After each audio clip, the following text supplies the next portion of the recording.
नमस्कार, मैं पुनीत पाठक और आप देख रहे हैं 24 की चौसर। बहुत स्वागत है आप सबका। मध्य प्रदेश में जिन 24 सीटों पर उपचुनाव होने हैं उनमें से चंबल संभाग में 16 विधानसभा सीटें निर्णायक भूमिका निभाएंगी और इसी चंबल संभाग की एक महत्वपूर्ण सीट है भांडेर। भांडेर विधानसभा सीट पर होने वाले उपचुनाव में वही वजह है जो इस उपचुनाव की मूल कारण है, यानी दल बदल करके सरकार का तख्ता पलट और इसके बाद नई पार्टी में शामिल होना। भांडेर से कांग्रेस की विधायक रहीं रक्षा सिरोनिया ने कांग्रेस छोड़कर अब बीजेपी ज्वाइन कर ली है और इसके बाद यह सीट खाली है। आज आपको इस सीट का पूरा हाल, इतिहास से लेकर मौजूदा परिस्थिति तक सब विस्तार से बताएंगे।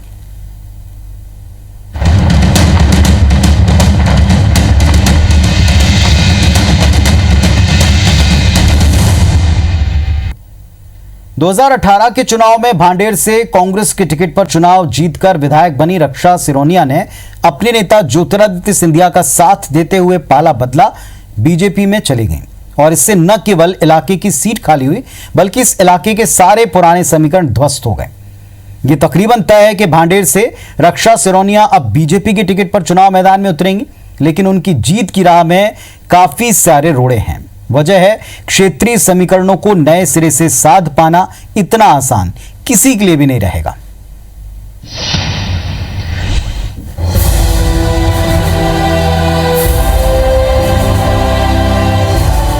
भांडेर सीट ज्योतिरादित्य सिंधिया के साथ साथ पूर्व भाजपा नेता घनश्याम पिनोरिया के प्रभाव वाला इलाका रहा है।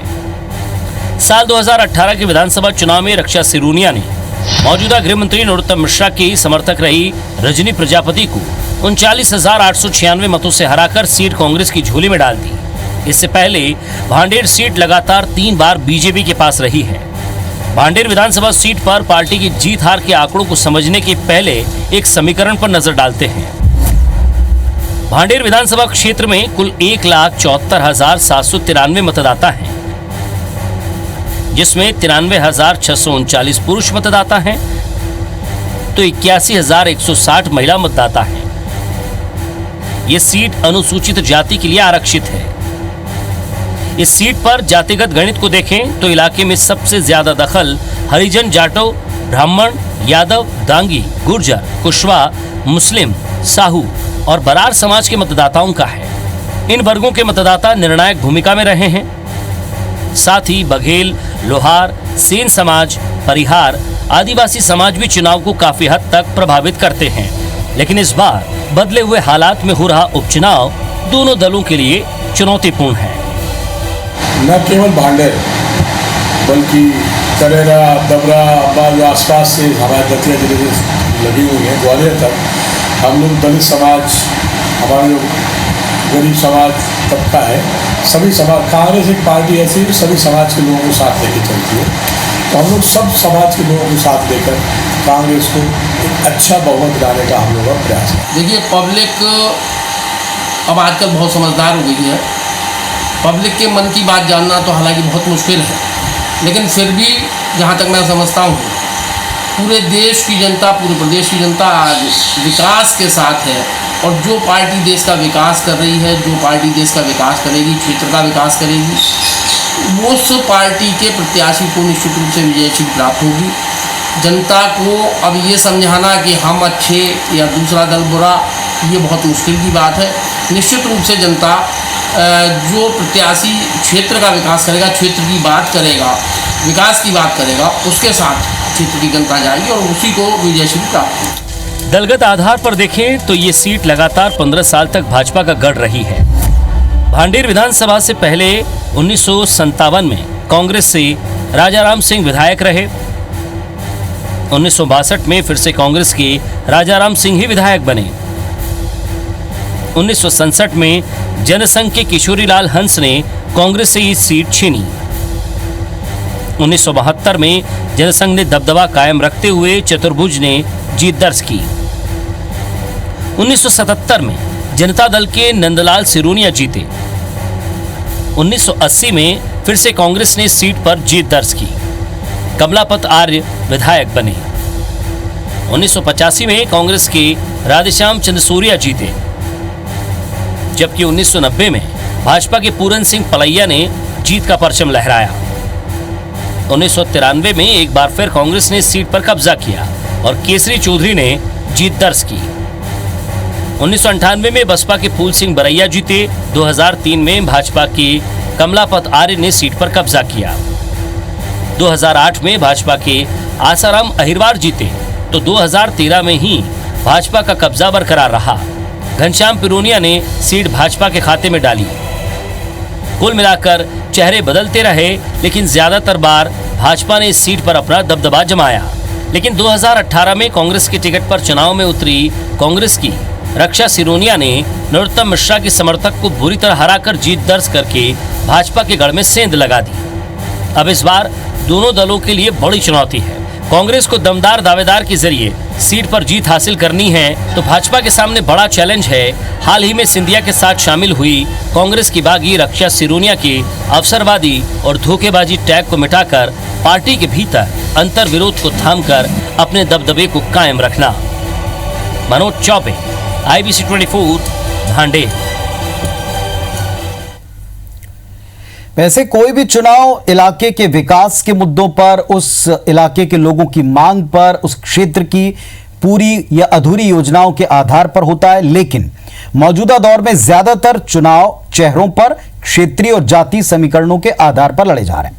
और इन 24 सीटों पर उपचुनाव की बात करें तो कई मायनों में खास है।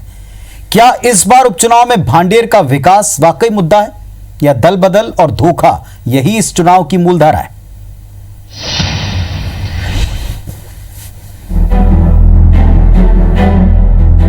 भांडेर विधानसभा सीट पर अधूरे विकास कार्य के खातिर ही चलती सरकार और कांग्रेस का साथ छोड़कर इस्तीफा देने वाली कांग्रेस के विधायक के चलते ही सीट खाली हुई और उस पर उपचुनाव हो रहा है। बुंदेलखंड से सटे भांडेर विधानसभा में विकास के मामले में सालों से तस्वीर जस की तस रही है। चेहरे बदले, नेता बदले, दल भी बदल गए, लेकिन पिछड़ापन स्थायी भाव की तरह बना रहा। सबसे बड़ा मुद्दा है रोजगार का। इलाके में कोई बड़ा उद्योग नहीं है, नतीजा लोगों को पलायन करना पड़ता है। क्षेत्र में हजारों लोग बेरोजगार हैं, बाहरी शहरों में जाकर रोजी रोटी चलाते हैं। अवैध उत्खनन इलाके की सूरत और सेहत दोनों ही बिगाड़ता रहा है। यहाँ क्रशर और रेत का अवैध उत्खनन सालों से बड़ी चुनौती रहा है। कई बार ये चुनावी मुद्दा भी बना, लेकिन कोई भी नेता अवैध उत्खनन को बंद नहीं कर पाया।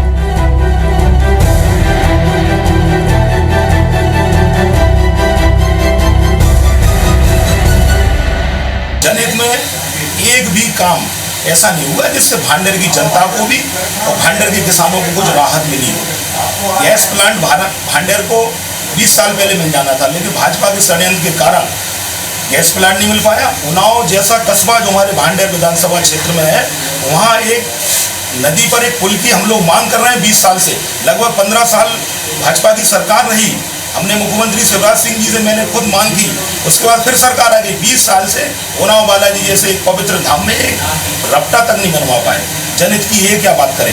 कांग्रेस का कार्यकर्ता अपने सिद्धांतों पर पार्टी के प्रति समर्पित है। मुझे विश्वास है पिछली बार 42 से जीते थी, लेकिन दल बदलू को सबक सिखाने के लिए मुझे विश्वास है इस बार हम 50,000 से भी अधिक मतों से इस बार भांडेर विधानसभा को जीतेंगे। मूलभूत सुविधा होती है शिक्षा, लेकिन इलाके में इसका भी बुरा हाल है। स्कूली बच्चे अध्यापकों का इंतजार कर करके घर वापस लौट जाते हैं। शिक्षा व्यवस्था पूरी तरह चौपट है।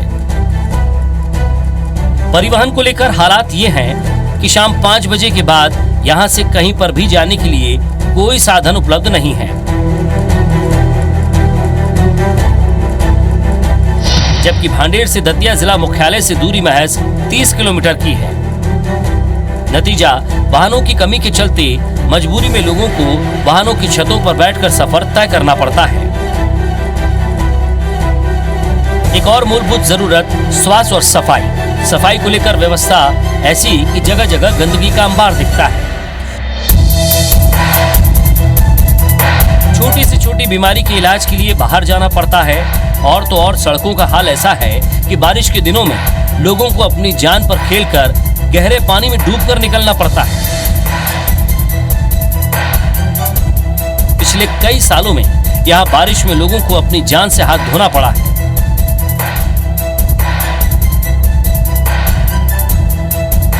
ग्रामीण इलाकों में कोई भी सड़क ठीक ठाक तक नहीं कही जा सकती। ना तो कोई एजुकेशन लेवल का कोई शिक्षण संस्थान नहीं है। यहाँ तक कि वहाँ इंटर कॉलेज भी गवर्नमेंट नहीं, प्राइवेट वाले हैं, वो अपनी मनमर्जी का करते हैं। बच्चों के हिसाब से पढ़ाई का खास माहौल नहीं है। ना कोई पॉलिटेक्निक के लेवल पर कोई ऐसा कॉलेज है जहाँ बच्चों को दूर दराज आओ वहाँ तैयारी करो, वो कोई माहौल बनता है। कुल मिलाकर कई विधायक आए और गए, सबने विकास और योजनाओं की लंबी लंबी लिस्ट दिखाई। बस नहीं दिखाया तो विकास का मुंह, और कब और कैसे होगा इसका भी कोई पता नहीं। क्या इस चुनाव के बाद होगा, ये इलाके की जनता के लिए एक बड़ा सवाल है। मनोज चौबे, IBC 24, भांडेर।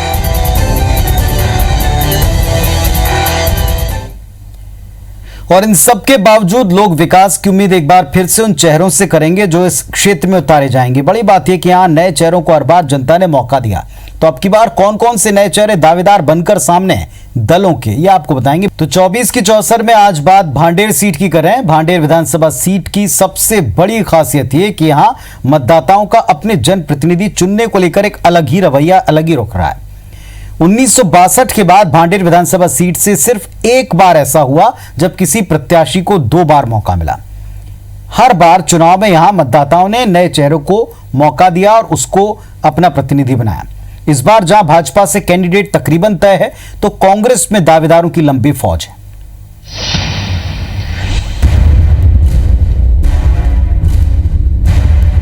भांडेर विधानसभा के मतदाता पुराने चेहरों पर ज्यादा विश्वास नहीं करते। एक उम्मीदवार को एक बार मौका दिया, काम किया तो ठीक, वरना अगले चुनाव में बदल दिया। यही वजह कि राजनीतिक दल भी यहां से अक्सर प्रत्याशी बदलते रहे हैं। प्रत्याशी बदलते रहने से यहां पार्टी को बार बार मौका भी मिला। मध्य प्रदेश के पहले विधानसभा चुनाव 1957 में भांडेर से कांग्रेस के राजाराम सिंह चुनाव जीते। 1962 के चुनाव में मतदाताओं ने राजाराम सिंह को वापस चुना, लेकिन इसके बाद से चेहरा बदलने की शुरुआत हो गई। अगले 11 विधानसभा चुनाव में क्षेत्र के मतदाताओं ने हर बार नए चेहरे को विधानसभा भेजा। 2018 के चुनाव में कांग्रेस पार्टी से मैदान में उतरी रक्षा सिरोनिया ने बीजेपी की इस गढ़ में सेंध लगाई। बड़ी बात यह कि रसूखदार भाजपा नेता डॉक्टर नरोत्तम मिश्रा की समर्थक को उनके गढ़ में मात दी। नरोत्तम मिश्रा दतिया से विधायक हैं, प्रदेश की कद्दावर नेता और मौजूदा दौर में एक वरिष्ठ मंत्री हैं। पिछले 15 सालों में यहां 2 बार भाजपा काबिज रही।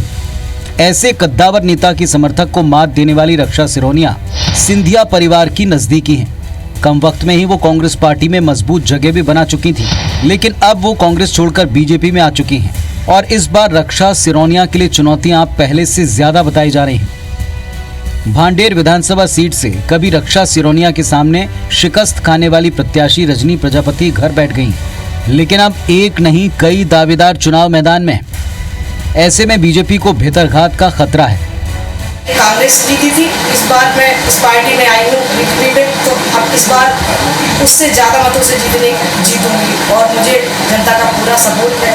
और बड़े नेता हैं जो बीजेपी के हैं, उनका भी मुझे पूरा सपोर्ट है और जो छोटे छोटे कार्यकर्ता हैं वे मुझे पूरा सपोर्ट कर रहे हैं और मेरे साथ बराबर खड़े हैं। मुद्दा ये था कि मैं जनता का हित का काम नहीं कर पा रही थी। मैं महाराज की समर्थन महाराज की हूँ, तो मुझे महाराज का भी सम्मान नहीं मिल पा रहा था। सब लोग महाराज का सम्मान उतना नहीं कर रहे थे, तो महाराज का जब सम्मान नहीं था तो हम लोगों का भी सम्मान नहीं हो रहा था। तो जब महाराज हम लोगों के लिए जी जान से लगे हुए हैं, जनता के लिए जी जान से काम करते हैं, तो जब महाराज का सम्मान नहीं है, हमारा सम्मान नहीं है, हम जनता का सम्मान नहीं कर पा रहे हैं, तो थोड़ा सा इस चीज़ से दुखी थी। बड़ा दुर्भाग्य है कि मेहनत हम लोगों ने की थी, हमारे साथियों ने की थी, लेकिन टिकट नहीं मिला, उसका फ़ायदा उन्हें मिला। वो तो कभी क्षेत्र में गई नहीं, दतिया की रहने वाली है और चुनाव लड़ी भांडेर से, तो काम तो उन्हें किया नहीं था, लेकिन जो हमारे और हमारे साथियों ने मदद की थी, काम किया था, उसका लाभ उन्हें मिला। अब क्योंकि हम लोग 10 साल से लगे हुए सीट पर, तो निश्चित तौर पर हम लोगों को अब बीजेपी से लड़ना है। वैसे हम लोगों को बीजेपी से भी लड़ाई नहीं है, हम लोग की लड़ाई है सिंधिया जी से। बीजेपी किस मुँह से लड़ेगी अब चुनाव? 2013 में बीजेपी के टिकट पर लड़े घनश्याम पेरोनिया एक बार फिर वरिष्ठ नेतृत्व के सामने अपनी दावेदारी कर चुके हैं। बीजेपी में अफरा तफरी का माहौल बना है। रक्षा सेनोनिया की कांग्रेस छोड़ बीजेपी में आने के बाद उनका टिकट पाना तय बताया जा रहा है। कांग्रेस से दावेदारी कर रहे अन्नू भारती 2013 में कांग्रेस के टिकट पर चुनाव लड़कर हार चुके हैं। दिग्विजय सरकार में पूर्व गृह मंत्री रहे महेंद्र बौद्ध भी एक बार फिर ताल ठोकते नजर आ रहे हैं। युवा चेहरा कांग्रेस अनुसूचित जाति के प्रदेश संयोजक भानु ठाकुर, जो पिछली बार दावेदारों की रेस में थे, वो एक बार फिर टिकट के लिए सक्रिय हैं। इन सब के बीच फूल सिंह बरैया भी मजबूत दावेदार के तौर पर देखे जा रहे हैं। पूरे देश की जनता, पूरे प्रदेश की जनता आज विकास के साथ है और जो पार्टी देश का विकास कर रही है, जो पार्टी देश का विकास करेगी, क्षेत्र का विकास करेगी, उस पार्टी के प्रत्याशी को निश्चित रूप से विजय सीट प्राप्त होगी। जनता को अब ये समझाना कि हम अच्छे या दूसरा दल बुरा, ये बहुत मुश्किल की बात है।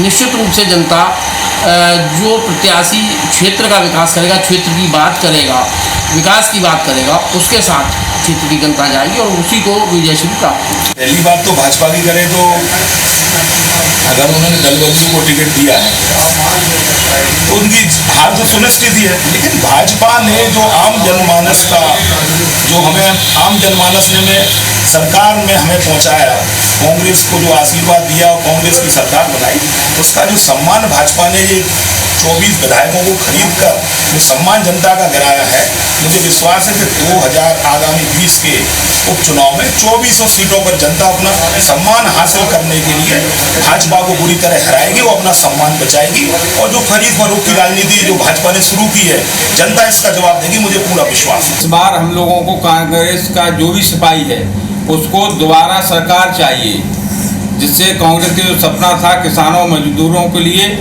व्यापार भाइयों के लिए, वो पूरा कर सकें। तो इस तरह हमारा कांग्रेस का कार्यकर्ता कांग्रेस को जो पंजा लेके आएगा चुनाव, उसके साथ रहे। कुल मिलाकर भांडेर के चुनावी समर में विकास के मुद्दों से कहीं ज्यादा बगावत और धोखा बड़ा मुद्दा बनकर उभरेगा।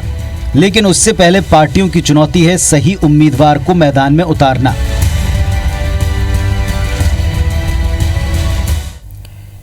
तो भांडेर में मुकाबला किन दो चेहरों के बीच में होता है? जो एक चेहरा तकरीबन तय बताया जा रहा, उनके सामने कांग्रेस किसे चुनौती के तौर पर उतारती है, या आपके साथ हम भी देखेंगे। फिलहाल इतना ही। तमाम खबरों और अपडेट्स के लिए आप देखते रहिए IBC 24। नमस्कार।